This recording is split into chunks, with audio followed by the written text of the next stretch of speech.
This exam was held on Tuesday, and after the victim in the case had testified, Mr. Buckner, during a break in the exam, threatened her in the gallery, and we did end up charging him with threatening to injure a witness. And this is a victim that he was not supposed to have contact with. Court, that's called the case People versus Lawrence Buckner. State your name. Lawrence is a family of Buckner. All right, go ahead, counsel.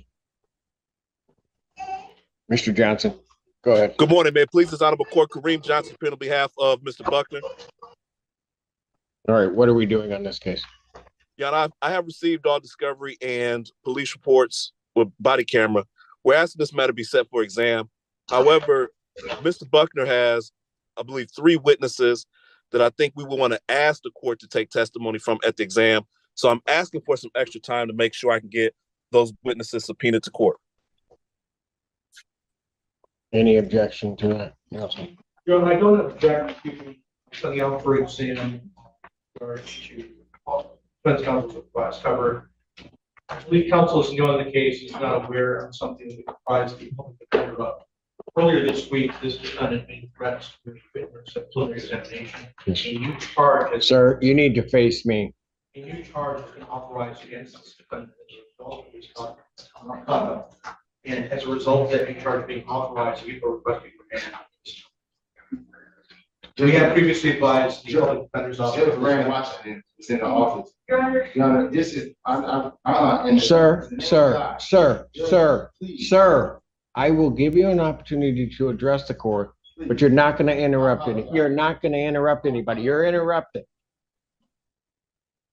Yes. this exam was held on Tuesday, and after the victim in the case had testified, Mr. Buckner, during a break in the exam, threatened her in the gallery, and we did end up charging him with threatening to injure a witness. And this is a victim that he was not supposed to have contact with, as she was a victim on the FA case. So in that sense, he had violated the bond by contacting her in court and also threatening her with criminal charges, which is why we would be asking for his bond.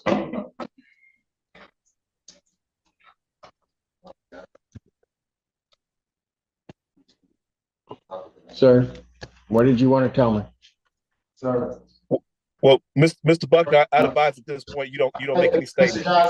Mr. Johnson, I need to speak because if I don't speak, the prosecutor said they want to lock me up in remand. It's up to Judge Simpson. So I have to present my portion of the truth. If I don't, I'm going to jail. Like, I have a family to support.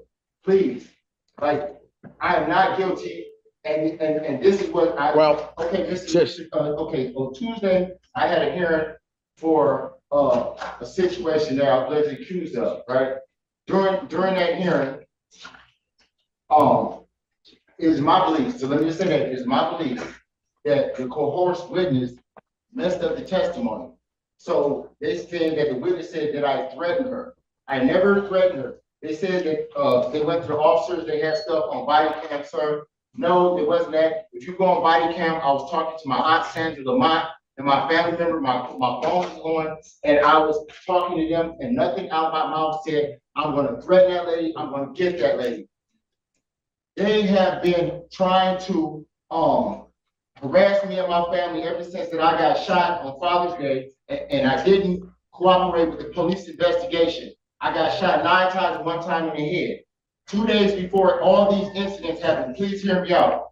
Deputy Caruso from Washington County kept coming to my house saying, you need to testify who shot you. You need to testify who shot you. I said, Mr. Caruso, all I want to do is live my life. I got a family. I got my brothers here. I got people that I support. I don't want nobody getting killed. I died twice in my brother's arm. The next day, I got in an incident with my lady friend, and it went from a domestic violence to a stalking. Ypsilanti police officer Tyson came in to Washington County Jail. The very night I was arrested, tried to read me a personal protection order. I said, I don't want to do it, and I didn't do anything wrong. The next day I woke up, I had stalking charge. That was dismissed. That was the malicious prosecution is going on. Please hear me out. Then Jacob Dillon came to my house, tried to run me over with a vehicle. I punched his window out. I go to jail for that at my home. Okay. Then so I come to court, and the prosecutors, Judge Rand Washington is the eyewitness. This same prosecutor, while we was in court on camera yesterday, sir, while we was on court on camera, just please hear me, said, Mr. Buckner, is threatening my witnesses in court. This is what this same prosecutor said. Judge Ray Washington said, no, he's not. Mr. Buckner is talking to me, and he's not threatening. See, they had already had it out. Hold, stop. There was a video requested. Does the video show anything? Yeah, I haven't had a chance to review, I just got it this morning. But we were informed immediately after the threat occurred, she informed our advocate, and then informed us that it had happened. And then she did a police report, and then we authorized the charges. Yana, may I? Hey, just a second, Mr. Johnson. Has the complaint's been authorized? Has it been sworn to? I don't think so yet. It was just authorized this morning at 8 a.m. All right. Yes, Mr. Johnson, go ahead, sir. Yana, this was not my case. This was the public defender's office's case. My case was dismissed prior to this case on Tuesday. I have no knowledge of this. I have no discovery on this.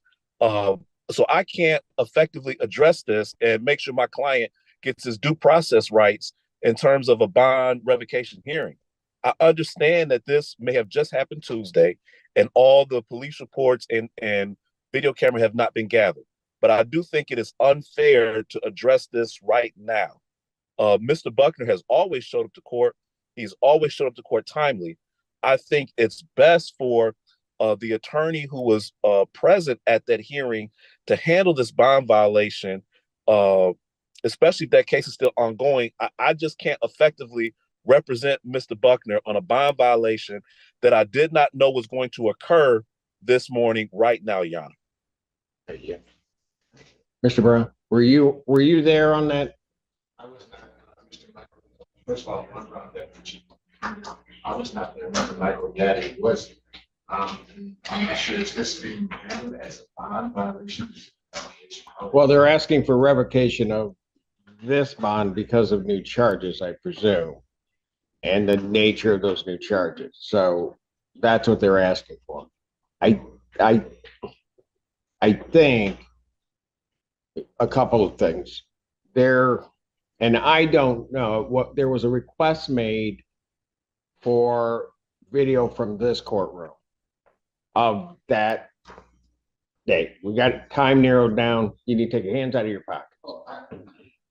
And the request was made. I checked with Judge Washington because she was the judge presiding as to whether or not she had any objection to that. She did not. That was, I think, Byrne provided to the people in this case. They have not had an opportunity to review it. All right, so as it stands now, these allegations that they have violated each charge. Well, no, it's basically charged. It's authorized at this point. It's just, it hasn't come through the system yet. Okay, so here's what I'm going to suggest, and it may not like it, but I think maybe this is the way to do it. The video, somebody from your office, Mr. Brown, was handling his exam, correct? Yeah. Okay. We just talked about witness. He didn't see anything. So what I would do, and I get Mr. Johnson's point, he's trying to do that. What I'm going to do is temporarily take the defendant into custody. I want that video provided to Mr. Buckner. Mr. Buckner. I don't know what's on the video. I did not view it myself. And then have counsel look at the video, and then I will myself look at it when I get a break to be able to do so, and then make a determination if based upon that, his bond in this case should be revoked. I think that's probably the fairest way that I can potentially do. Yes, sir. Sir, I appreciate you first and foremost for this opportunity.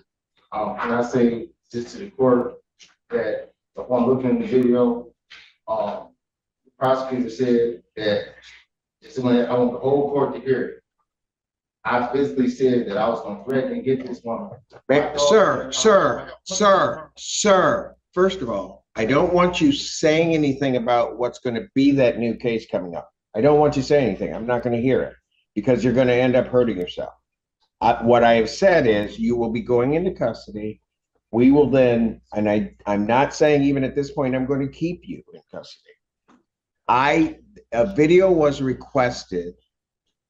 I'm going to give, the prosecutor's got to look at it. I'm going to give counsel that was handling it at that time an opportunity to look at it also. Mr. Brown has already indicated they spoke with your attorney at that hearing and he did not witness anything. And I don't know because I was not the judge presiding. So this is the best that I can do to try to figure it out at least preliminarily. Mr. Judge Simpson, I'm a very honorable person. I'm asking in all due respect. I'm not a flight risk, sir. Sir, I'm not saying that you are. My dog's in the car. Is there any way that I can call my brother so he can come? Sir, I'm going to expedite it as best I can to make sure that I can look at it, get you recalled back up, and tell you what I'm going to do. But I think everybody has to look at it. Mr. Johnson's not here, so he can't himself look at it, but it affects his case. But the people that can look at it can do that and maybe get in touch with Mr. Johnson. I don't know, but I'm just saying that's the way I'm going to handle it at this juncture. All right?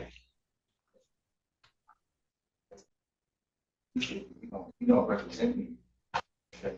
So the guy that represents me is Mr. Gotti. Mr. Gotti is the key factor in you being here.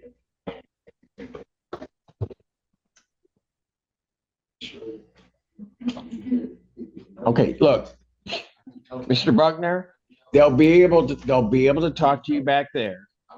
But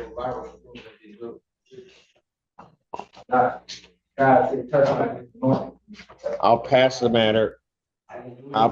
Sir, you need to just quiet down, please. Court does call the case of the people versus Lawrence Buckner.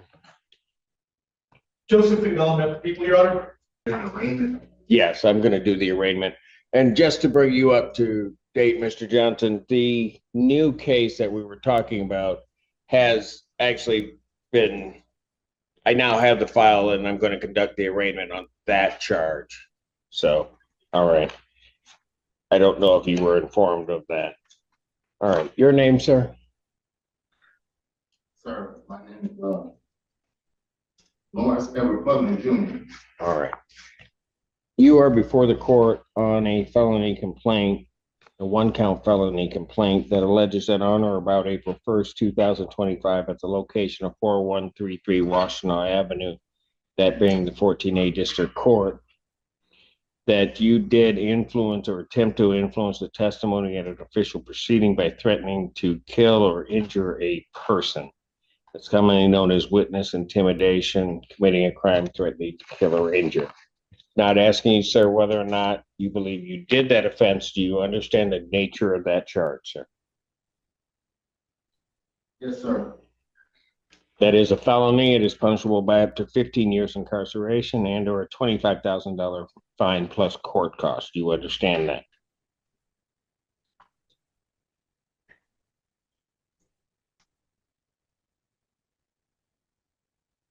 You understand that, sir? Yes, sir.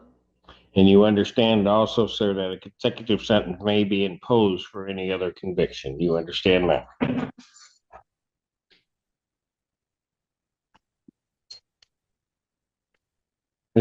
Mr. Buckner, you can sit down while we go through this.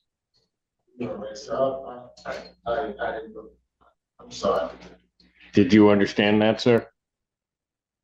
That a consecutive sentence may be imposed for any other conviction.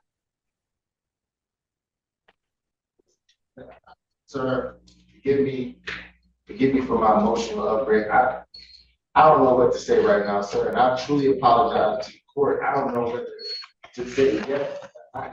Well, I just need to make sure that you understand and can answer the questions that I'm asking.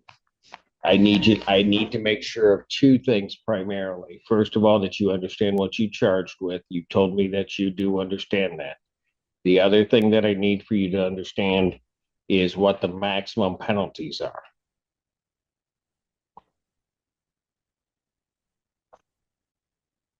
Miss- So there's no video. You may want to mute that. So this is my life. This is my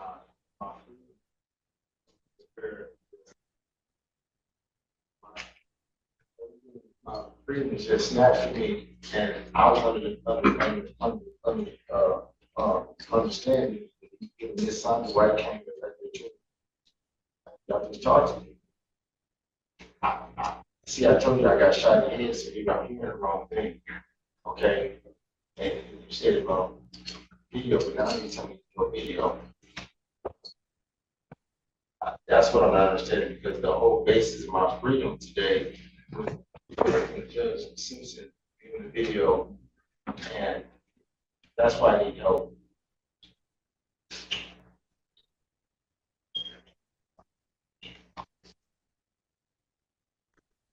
Oh, this, what charge is this?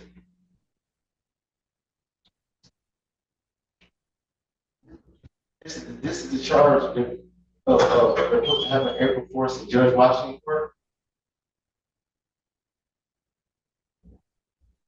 Okay.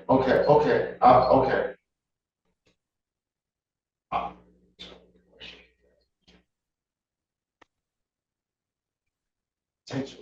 I understand the potential. I just, from the time, I apologize ever since, and I'm a little slow right now, so I apologize to the court ahead of time. Y'all be further ahead of me.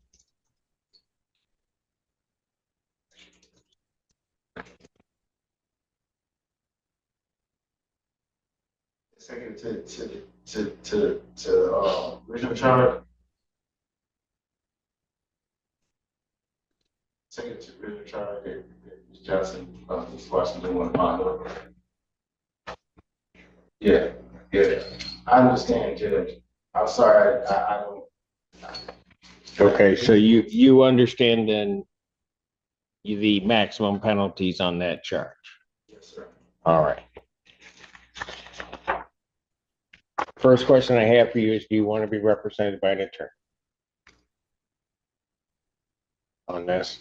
It's a public defender case. Thank you. As to the formal reading, you waive any further formal reading of the complaint, stand to you. All right.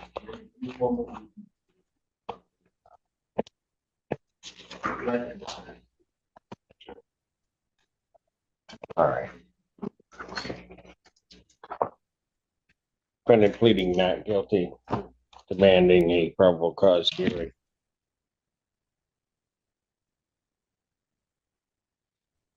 Court will enter that plea. Set a probable cause hearing, and Mr. Johnson, before I set that date, were you asking for an adjournment of the other case? You were asking for that to be set for exam, were you not? I was, Your Honor, but based on these new developments, I think. Stay in jail. I'm not trying to stay in jail, Mr. Johnson. Like, please help me. I'm not trying to stay in jail. I will. Like, I don't want you to tell the judge to adjourn something. And then I need to be heard on it. And I could find out I did nothing wrong. I need help. And helping me is not leaving me inside Washington County Jail or trying to put me on some type of crazy bond. Like, Your Honor, I need help. okay, Mr. Buckner, Your Honor, based on my client's representations, I still ask that the court set this matter for exam. As I indicated this morning on my case, Mr. Buckner has, I believe, 2 or 3 witnesses that we would like to try and call at exam. I need some time to subpoena those witnesses. So I was asking the court for an extra week. So if we were setting the 15th, you would be looking at, say, the 22nd, you're saying? Yes, sir, Your Honor. All right. Any objection to that from the people on case ending in 1120? No, you're saying that the 22nd is not. All right. Well, all right. Right, but I think that will be before Judge Washington. All right, and on that case,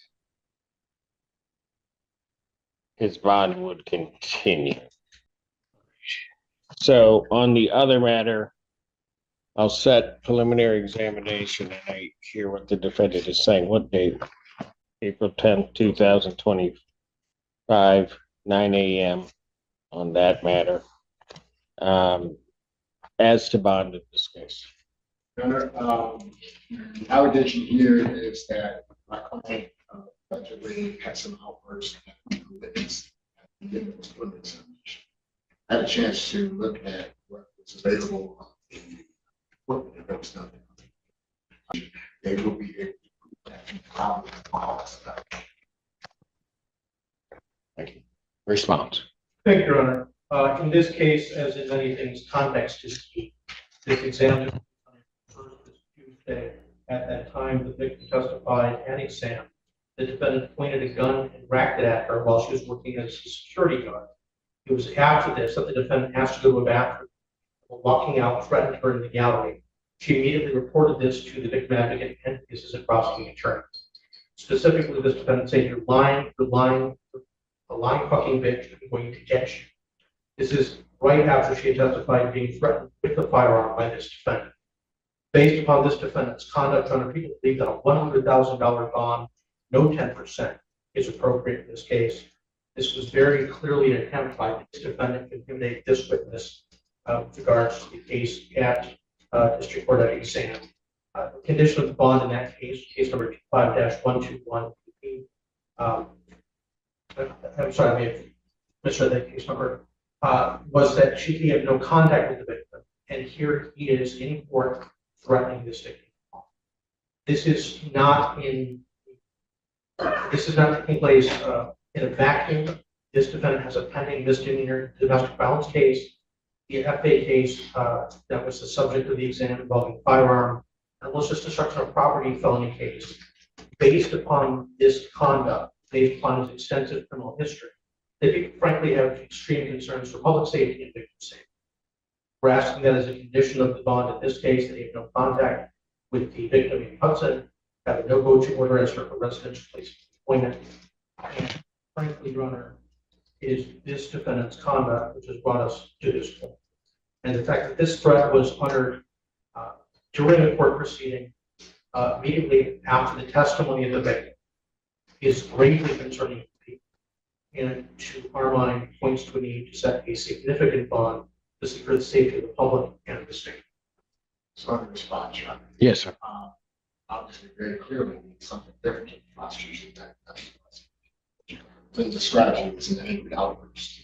Doesn't rise to any attempt to keep anyone except that angry outburst. They would make hay and try to charge a witness intimidation. This is something based on what they saw in context and unproven charge. But if it were directed at the victim in that case, that irrespective of what's being said, that would be improper conduct, you'd agree. That's right. Making a bond with a separate case, and that's exactly what's going on. They can certainly say you shouldn't have said anything, you shouldn't have an angry outburst. That's a bond violation. That's exactly that. What is concerning in this case is that if what is said, and I disagree with the defense, that there has to be something where they did that there. If said, if what is indicated was said, which oddly is consistent with, in some respects, with the underlying offense and what is said, which makes it even, I will have to say, more frightening if it was said. And that it is said during, even at a recess, but during a court proceeding where the defendant knows he is not to have any contact with that particular individual, is highly problematic and something this court cannot tolerate. should it be. That type of individual, in this court's mind, does pose a significant threat to the public in regard to his behavior. I would also indicate that I don't necessarily believe that the defendant is a flight risk, certainly, but I do believe that given everything that the court has heard, he is a significant danger, if not to the public in general, to this one individual. He may be a particular danger. The court is going to set the defendant's monetary amount of his bond at $75,000 cash sure. If the defendant is released, he is to be placed on the GPS home confinement tether. The court may allow, upon petition, his ability to go to work once that's established, but $75,000 on that case. Thank you. It's possibly from the judge, Washington. It's probably the same stuff that they charge me for right now. Same stuff that they charge me for right now. A prosecutor told Judge Washington that I was disrespecting and threatening her client inside the jail, inside the courtroom. Judge Washington looked right at her and said, "No, you're not." He looked right at me. So I asked you to talk. Judge Washington could have helped me on this. Because they got me charged on. They got me charged, Judge. And so this thing, right, for me to make one statement, Judge Simpson, I'm charged with making a crime in the courtroom, right, sir? Well, you're charged with intimidating a witness that may have taken place in the courtroom. So. Okay, and sir, this is the time that I got arrested and you sent me back here. The thing that I was trying to work on you was, I mean, the community of people that was helping me, sir. And I know everything I'm saying that you've already made a decision. Is that the video inside Judge Washington's courtroom, a Wayne Washington courtroom, was the video that would have proved my innocence. The prosecutor told Judge Washington that I was threatening Amy Hudson while she was giving her testimony on the stand. Amy Hudson was on the stand. Wayne Washington stopped the court immediately and said, "No, he's not. He ain't looked at her, he ain't said to her. He's mumbling things to me, trying to get my attention." This is on camera in Wayne Washington court. So now, how do I help myself, Judge Simpson? Your attorney will be able to get a video of that proceeding. All right, Mr. Buckner, thank you. Hey, Mr. Brown, Mr. Brown. Yes.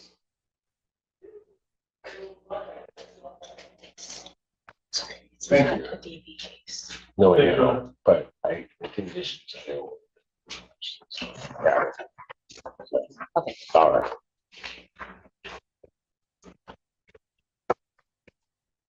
Thank you, Mr. Brown, and I appreciate that lesson on how to conduct a court. No, I always appreciate the help.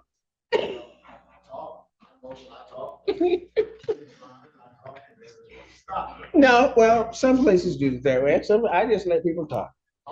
Okay, you know that because you're still doing it. Okay. Have a good evening.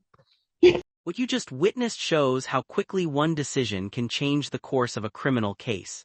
Every word and every action inside a courtroom can have serious consequences. Do you think the judge made the right decision? Let us know in the comments, and don't forget to subscribe and turn on notifications for more real courtroom cases.